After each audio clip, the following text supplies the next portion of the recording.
exciting day. We're picking up the motor that we're gonna put in the 280Z, and I can't wait. I spent a lot of time thinking about what engine to go with to put in the Datsun 280Z. I didn't want to go with the stock L28 that came in it because that engine is over 40 years old. So this newer engine, it's gonna be awesome. We're definitely gonna get more power out of it, and it should be awesome to drive. There's actually 3 motors for me to look at in case one of them doesn't look very good, so wish me luck.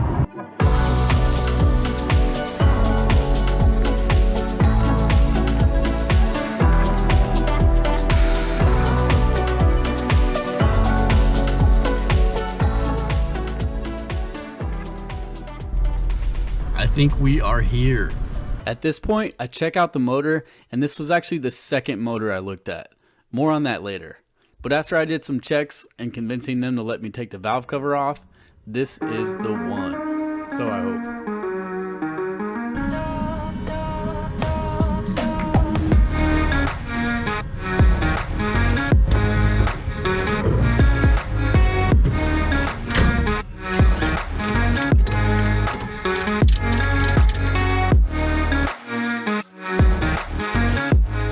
We picked it up.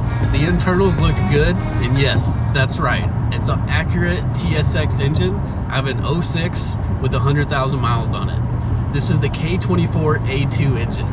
And you want it between the years of 06 and 08 because there are some differences in the valves and the throttle body and a couple other minor things. I'm so excited to get this thing in the car and see what we can do with it. And yeah, it's a 4-cylinder. We're going from Nissan's 6-cylinder 2.8 liter to a 4-cylinder 2.4. But with some mods, this thing will definitely make some power.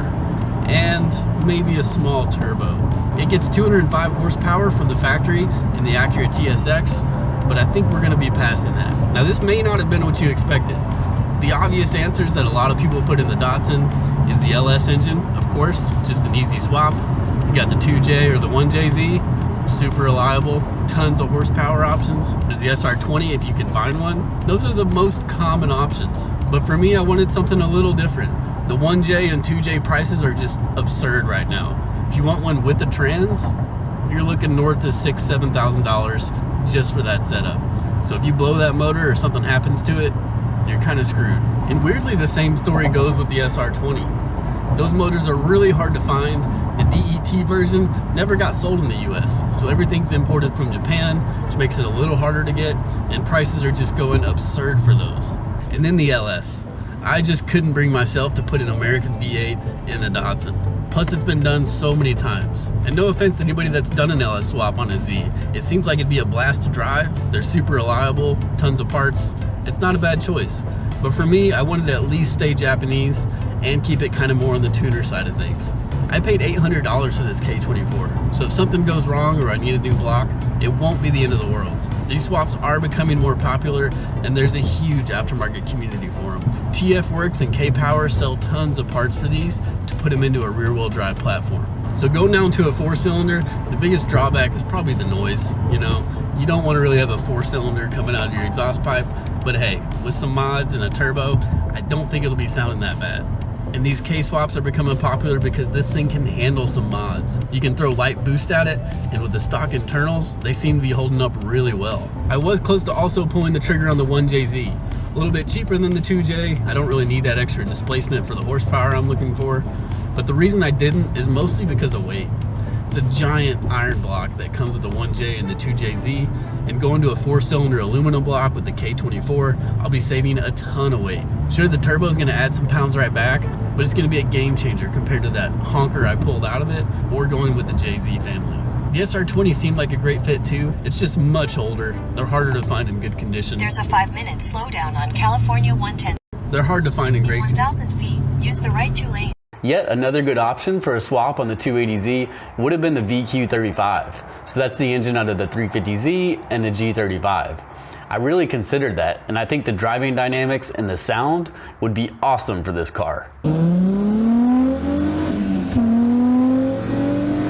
Plus, of course, that engine would keep it in the Nissan family, which is just extra points. But honestly, the main reason I didn't go with the VQ35 is because I've been daily driving a G35 for 7 years now. I just want something different.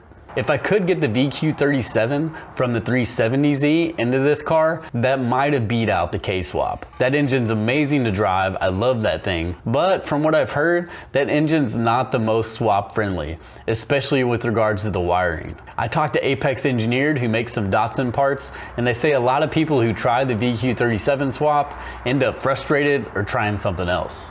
So I took their word for it and I went with the K-swap, which isn't necessarily a settled science in this car, as there's only a few people that have shown they've done it, but it looks like it'll fit a lot better, and the aftermarket community for doing K-swaps is way more expansive than doing a VQ37. I also considered going with the 1UZ or the 3UZ FE engine from Toyota. So that's their V8 engine that's all aluminum, and that thing is a unit. These things have been known to cover 1 million miles. They're super reliable, they get good fuel economy. But since you have double overhead cams on the V8, it makes it a big block. It's all aluminum, so it's not crazy heavy, but it's obviously much more weight than it would be going with an inline 4-cylinder. Plus, there's not a ton of aftermarket love with the UZ family, and getting past that 300 horsepower limit pretty much means you need to go with the supercharger or forced induction kit, which aren't cheap for a V8.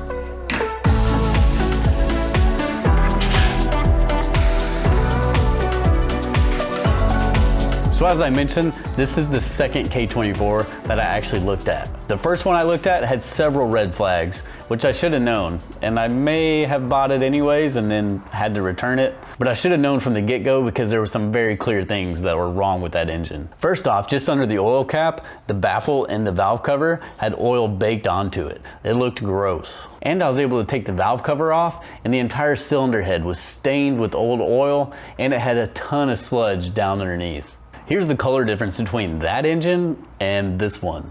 Clearly someone did not change the oil or take care of that engine. Even at high miles, a cylinder head should not look like that. And I used an endoscope to look into the spark plug tubes to look down on the cylinder wall and the pistons. One of the cylinders actually had sitting water inside of it. I think that's probably from when they pressure washed it to clean it up for me, and they probably didn't have one of these coil packs fully seated, so water got in there and down to the cylinder. And it doesn't look like that was the first time moisture was on that cylinder, because there was a lot of rust on those cylinder walls, and there was oil and gunk all on that one cylinder that had water in it. Plus there was some scoring on some of the cylinder walls, which isn't necessarily too bad depending on how deep it is. This engine has a couple spots that have scoring on the cylinder wall also, but it's not that bad. I don't think it's too much of an issue. So luckily, after returning that first engine, I found this guy. Looks much better on the inside. The compression seems good from when I manually turned the engine over. I don't have a leak down setup, so I can't really do that full test. All the cylinders look pretty uniform and standard. The pistons aren't really gunked up. So I'm pretty excited I found this guy. Now this K24 isn't necessarily the easiest engine to swap. The TSX it comes in is transversely mounted for a front wheel drive setup. But luckily there's an aftermarket community to convert it into a rear wheel drive setup, so that way it'll fit into most engine bays. So things like the coolant neck on the back of the block and the intake manifold need to be swapped out for a rear wheel drive setup. But luckily for me, I think this engine bay on the 280Z is so big that I won't have an issue with the oil pan hitting this front cross member. A lot of people had this issue since the K24 is a pretty tall engine. You have to get a custom oil pan made often that goes over the front of the cross member. But for me, that shouldn't be an issue from my measurements I've taken so far. Obviously, we'll mock it up and double check, but I think it'll be all right. And another benefit of this engine inside this engine bay is that since it's so lightweight, my lack of power steering won't be too much of an issue anymore. I could handle it around with the L28 that came with it, that giant beastly iron block, and the power steering at a standstill was doable, just pretty heavy. But going with a similarly weighted engine like a 2JZ or something like that, that problem would still persist. And when you go with the K24 swap, a lot of the components are really set up nicely for a left-hand drive car. Since you have the exhaust manifold on the passenger side and you don't have to deal with the brake booster or the clutch master cylinder getting in the way. And my steering rod should be able to stay right here without doing any modifications. Now there are no off-the-shelf mounts that I can find for the K24 into the S30 chassis, but that's where I can make my own mounts. I might source some parts from a couple suppliers to at least get the bushing side of things nailed in and then make the rest of the mount myself. I'm still deciding whether to go forced induction right out of the gate or use a naturally aspirated setup and just rely on that sweet VTEC for a little bit before going turbo down the road. Obviously there's a sunk cost in rerouting the exhaust and some of the intake side if I switch between the two. So it might make more sense financially just to jump in the deep end and go turbo right off the bat. So stay tuned for the next video where I mount this awesome engine up to a nice powerful transmission I have sitting over there with a Collins adapter. Then I'll start mocking things up and look at mounting solutions. Anyway, let me know what y'all think of swapping this 4-banger into the 280Z. I'm sure there'll be some hit or miss comments, but let me know what y'all think. Stay tuned for more content to come. Thanks for watching. Bye y'all.